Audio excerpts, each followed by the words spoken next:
ಎಲ್ಲರಿಗೂ ನಮಸ್ಕಾರ. ಮತ್ತೊಂದು ವಿಡಿಯೋಗೆ ಸ್ವಾಗತ. ಬಿಗ್ ಬಾಸ್ ಸೀಸನ್ 11 50 ದಿನ ಕಂಪ್ಲೀಟ್ ಆಗಿದೆ. ಇದರ ಒಂದು ಕ್ಯೂಟ್ ಜೋಡಿ ಇದೆ, ಭವ್ಯಗೌಡ ತ್ರಿವಿಕ್ರಮ್. ತುಂಬಾ ಕ್ಲೋಸ್ ಆಗಿರ್ತಾರೆ, ಒಳ್ಳೆ ಜೋಡಿ ಕೂಡ, ಒಳ್ಳೆ ಪೇರ್, ಆಟ ಕೂಡ ಚೆನ್ನಾಗಿ ಆಡ್ತಾರೆ.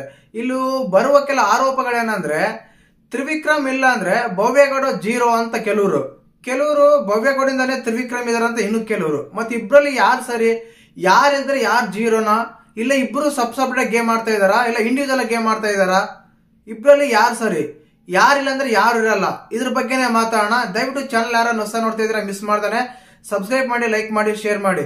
ನೋಡಿ, ತ್ರಿವಿಕ್ರಮ್ ಅವರು is a good gentlemen, good human being, task ಆಡ್ತಾರೆ, ಎಲ್ಲ ಆಡ್ತಾರೆ, ಓಕೆ ಡನ್. ಬಟ್ ಇಲ್ಲಿ ಪ್ರಾಬ್ಲಮ್ ಏನಾಗುತ್ತಂದ್ರೆ ಭವ್ಯಗೌಡ ಅವರು ನೀವು ಕಂಪೇರ್ ಮಾಡಿ ನೋಡಿ, ಇಷ್ಟು ದಿನ ಗೇಮ್ ಆಡಿದಾರಲ್ಲ, ಓಕೆ. ಈಗ ಮಂಜಣ್ಣ ಒಂದು ಟೀಮ್ ಅಲ್ಲಿ ಇದ್ದಾಗ ಅವ ಟಾಸ್ಕ್ ಆಡಿದ್ರು, ಅದು ಮಂಜಣ್ಣ ಸ್ಟ್ರಾಟಜಿ ಸ್ವಲ್ಪ ಇತ್ತು. ಭವ್ಯಗೌಡ ಅವರು ಒಂದು ಕಷ್ಟ ತುಂಬಾನೇ ಇದೆ ಆ ಟಾಸ್ಕ್ ಅಲ್ಲಿ, ತುಂಬಾ ಚೆನ್ನಾಗಿ ಆಡಿದ್ರು. ಅಲ್ಲಿರೋ ಫಿಮೇಲ್ ಕಂಟೆಸ್ಟೆಂಟ್ಗಳು ಯಾರು ಟಾಸ್ಕ್ ಆಡಿಲ್ಲ, ತುಂಬಾ ಅಂದ್ರೆ ತುಂಬಾ ಚೆನ್ನಾಗಿ ಆಡಿದ್ರು.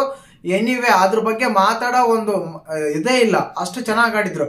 ಬಟ್ ಇಲ್ಲಿ ಏನಾಗುತ್ತಂದ್ರೆ ಪ್ರತಿ ಸಲ ಮಾತು ಅಂತ ಬಂದಾಗ ಯಾವುದೇ ವಿಷಯ ಆಗ್ಲಿ, ನಿನ್ನೆ ಎಪಿಸೋಡ್ ನೋಡ್ಬೇಕು ಸ್ವಲ್ಪ ಜನ ಅನ್ಸಿರ್ಬೋದು, ಏನಂದ್ರೆ ಟೀಮ್ ನ ಯಾವ ರೀತಿ ಚಾಯ್ಸ್ ಮಾಡಬೇಕು. ಓಕೆ, ಅಫ್ಕೋರ್ಸ್ ಫ್ರೆಂಡ್ಸ್ ಇರ್ತಾರೆ, ಟೀಮ್ ಅಂತ ಬಂದಾಗ ತ್ರಿವಿಕ್ರಮ್ ಬೇಕಂತಾರೆ, ಅದು ಓಕೆ ಆಕ್ಸೆಪ್ಟೆಡ್. ಬಟ್ ಅದ್ರ ಬಗ್ಗೆ ಮಾತೇ ಬೇಡ.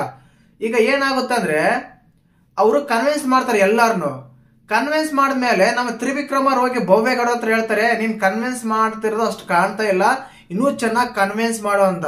ಅರೆ, ಬಿಗ್ ಬಾಸ್ ಮನೆಗೆ ಬಂದು 50 ದಿನ ಆಗಿದೆ, ಆ ಆಟ ಹೇಗ್ ಆಡ್ಬೇಕು, ಯಾರ ಹತ್ರ ಹೇಗ್ ಮಾತಾಡ್ಬೇಕು, ಯಾರನ್ನ ಹೇಗ ಕನ್ವಿನ್ಸ್ ಮಾಡ್ಬೇಕಂತ ಅವ್ರಿಗೆ ಗೊತ್ತಿರುತ್ತೆ. ನೀವು ಕನ್ವಿನ್ಸ್ ಮಾಡೋದು ಹೇಳ್ಕೊಡ್ತಾ ಇದ್ರ ಅಂದ್ರೆ ಇಟ್ಸ್ ಎ ಬಿಗ್ ಫಾಲ್ಟ್ ಅಂತ ಅನ್ಸುತ್ತೆ. ಯಾಕಂದ್ರೆ ನೋಡಿ, ಆಟ ಅಂತ ಬಂದಾಗ ಒಬ್ಬ ಕಂಟೆಸ್ಟೆಂಟ್ ಅಂತ ಬಂದ ಅವ್ರಿಗೆ ಗೊತ್ತಿರುತ್ತೆ. ಪ್ರತಿ ಸಲನು ಕ್ಯಾಪ್ಟನ್ ಆಗ್ಬೇಕಾದ್ರೂ ಈ ರೀತಿ ಕನ್ವಿನ್ಸ್ ಮಾಡು, ಈ ರೀತಿ ಮಾತಾಡು, ಹಿಂದಿನ ಟೀಮಿಗೆ ತಗೋ, ಈ ರೀತಿ ಆಟ ಆಡು. ಲಾಸ್ಟ್ ವೀಕ್ ಅಲ್ಲಿ ಕ್ಯಾಪ್ಟನ್ ಆದ್ರೆ okay, but Bhavya Gowda Trivikram place ಅಲ್ಲಿ ಬೇರೆ ಯಾರು ಇದ್ದಿದ್ರು ಭವ್ಯಗೌಡ ಕ್ಯಾಪ್ಟನ್ ಆಗಕ್ ಸಾಧ್ಯನೇ ಇಲ್ಲ. ಯಾಕಂದ್ರೆ ಆ ರೀತಿ ಟಾಸ್ಕ್ ಆಡ್ತಾ ಇದ್ರು, ಸಜೆಷನ್ ಕೊಡ್ತಾ ಇದ್ರು, ಮಾತು ಹೇಳ್ತಾ ಇದ್ರು, ಅದು ಓಕೆ. ಕ್ಯಾಪ್ಟನ್ ಆದ್ಮೇಲೆ ಇದೇ ರೀತಿ ಡಿಸಿಷನ್ ತಗೋ, ಇದೇ ರೀತಿ ಮಾತಾಡು, ಇದೇ ರೀತಿ ಇರು, ಇದೇ ರೀತಿ ಒಂದು ಬಿಹೇವಿಯರ್ ಇರ್ಲಿ. ಪ್ರತಿ ಒಂದನ್ನ ಅಂಡರ್ಲೈನ್ ಅಡ್ರೆಸ್ ಮಾಡಿ ಹೇಳ್ತಾರೆ. ನನಗೆ ನಿನ್ನೆ ಅನ್ಸಿದ್ದು ಒಂದೇನೆ, ಟೀಮ್ ಅಂತ ಕ್ಯಾಪ್ಟನ್ ಮಾಡ್ತಾರೆ, ಇಬ್ರು ತಂಡಗಳಿಗೆ ನಾಯಕ ಬೇರೆ ಬೇರೆ ಮಾಡ್ತಾರೆ. ಆ ಟೈಮ್ ಅಲ್ಲಿ ಕನ್ವಿನ್ಸ್ ಮಾಡಿ ಹೇಳ್ಕೊಡ್ತಾರೆ. ನೀ ಕನ್ವಿನ್ಸ್ ಮಾಡೋದು ಕಾಣ್ತಾ ಇಲ್ಲ, ಇನ್ನು ಕರೆಕ್ಟಾಗಿ ಕನ್ವಿನ್ಸ್ ಮಾಡು, ಇನ್ನು ಕರೆಕ್ಟಾಗಿ ಮಾತಾಡು. ಇನ್ನು ಎಷ್ಟು ದಿನ, okay first week, second week, third weak convince ಮಾಡ್ತಾರೆ, ಸಜೆಷನ್ ಕೊಡ್ತೀರಾ, ಒಂದು ಟಿಪ್ಸ್ ಕೊಡ್ತೀರಾ, ಓಕೆ 50 ದಿನ ಕಂಪ್ಲೀಟ್ ಆಗಿದೆ.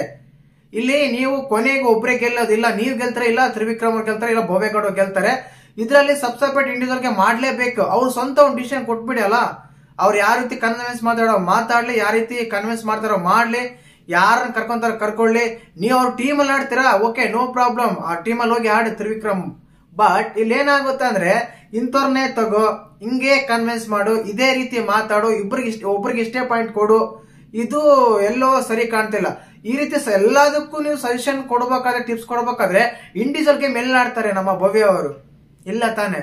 ಭವ್ಯಗೌಡರು ಒಳ್ಳೆ ಟಾಸ್ಕ್ ಮಾಸ್ಟರ್, ಕೆಪಾಸಿಟಿ ಇದೆ. ಲೇಡೀಸ್ ಕಂಟೆಸ್ಟೆಂಟ್ ಗಳಲ್ಲಿ ಫಿಟ್ನೆಸ್ ಅಲ್ಲಾಗ್ಲಿ, ಒಂದು ಸ್ಟ್ರಾಟಜಿ ಅಲ್ಲಿ, ಗೇಮ್ ಅಲ್ಲಾಗ್ಲಿ is a very close, very good ಅಂತ ಹೇಳ್ಬೋದು. ಬಟ್ ಇಲ್ಲಿ ಏನಾಗುತ್ತೆ ಪ್ರತಿಯೊಂದು ನೀವು ಸಜೆಷನ್ ಹೇಳ್ತಾ ಇದ್ದೀರಾ. ಮೊನ್ನೆ ಒಂದು ಇದೇನು ಮಂಜು ಅವ್ರ ಹತ್ರ ಚೈತ್ರ ಬಂದ್ಮೇಲೆ ಮಾತಾಡಿದ್ಮೇಲೆ ಅಲ್ಲಿ ಜುಮ್ ಮ್ಯಾನೇಜರ್ ಕುತ್ಕೊಂಡು ಮಾತಾಡ್ತಾ ಇದಾರೆ, ನೀನ್ ಸ್ಟ್ಯಾಂಡ್ ತಗೋಬೇಕು, ನೀನ್ ಮಾತಾಡ್ಬೇಕು, ಇಲ್ಲಿ ಈ ರೀತಿ ಮಾತಾಡ್ಬೇಕು, ನೀನ್ ಕಿಸಿ ಬೇಡ, ನಗು ಬೇಡ, ಈ ರೀತಿ ಮಾತಾಡ್ಬೇಕು. ಇಲ್ಲಿ ಪ್ರತಿಯೊಂದು ಅಡ್ರೆಸ್ ಮಾಡಿ ಅಂಡರ್ಲೈನ್ ಮಾಡಿ ಹೇಳ್ತಾ ಇದ್ರೆ ಭವ್ಯಗೌಡರಂತ ಸ್ವಂತ ಸ್ಟ್ಯಾಂಡ್ ತಗೊಳೋದು ಯಾವಾಗ, ಭವ್ಯಗೌಡ ಸ್ವಂತ ಗೇಮ್ ಆಡೋದು ಯಾವಾಗ?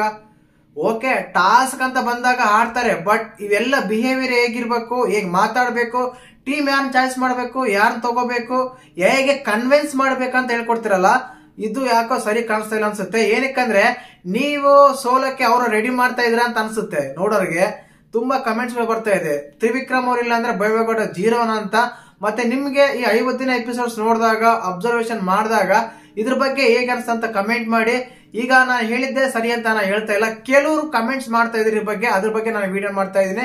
ಆದ್ರಿಂದ ಈ ವಿಡಿಯೋ ಮಾಡಿದ್ದೀನಿ. ಎಲ್ಲರಿಗೂ ಇಷ್ಟ ಆಗ್ಬೇಕಂತ ಏನಿಲ್ಲ, ಕೆಲವರಿಗೆ ಇಷ್ಟ ಆಗುತ್ತೆ, ಕೆಲವ್ರಿಗೆ ಇಷ್ಟ ಆಗಲ್ಲ, ಕೆಲವರು ಬೈಕೊಂತಾರೆ, ಕೆಲವರು ಮೆಚ್ಕೊಂತಾರೆ, ಅದು ಸೆಕೆಂಡ್ರಿ ವಿಷಯ.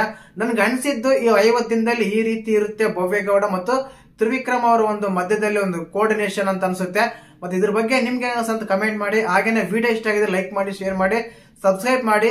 ಜೈ ಹಿಂದ್, ಜೈ ಕರ್ನಾಟಕ ಮಾತೆ.